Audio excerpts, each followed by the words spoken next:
leak. In this case, it is R22, which is this guy right here. That's usually the culprit. So what we want to do is swap it out.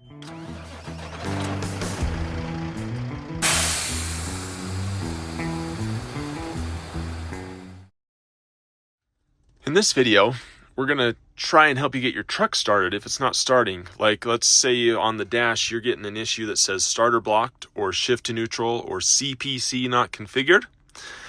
And it doesn't make sense because your truck is in neutral. Everything was working just fine. It didn't feel like it was low on battery power. Everything's fine. It was working just fine.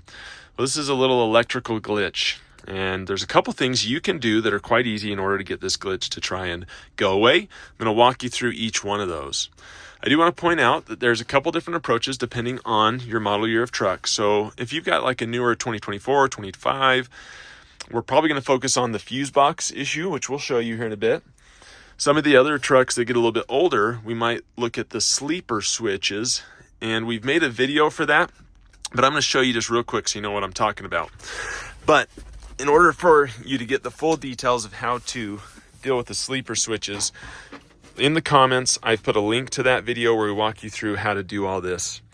But basically, you pop this cover off, and you've got some connections that go to the switches that are, these switches.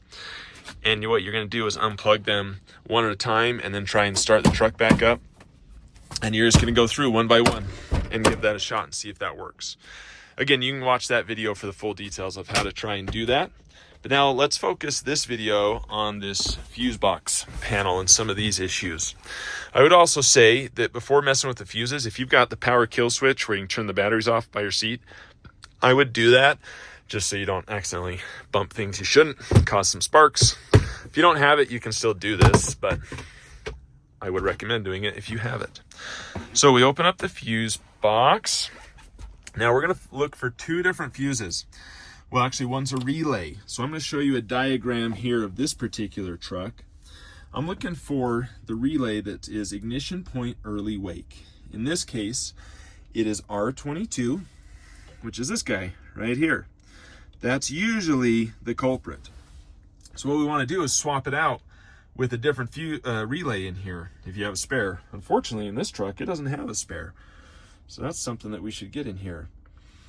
But that's the idea, is that this can be bad. And so sometimes you just, maybe just pop it out and try and pop it back in.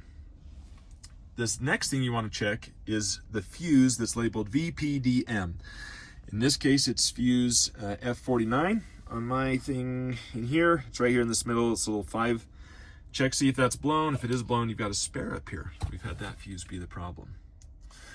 Another thing you can try and do, depending on which relay setup you have, now you also have some of these ignition relays, and you can check those as well.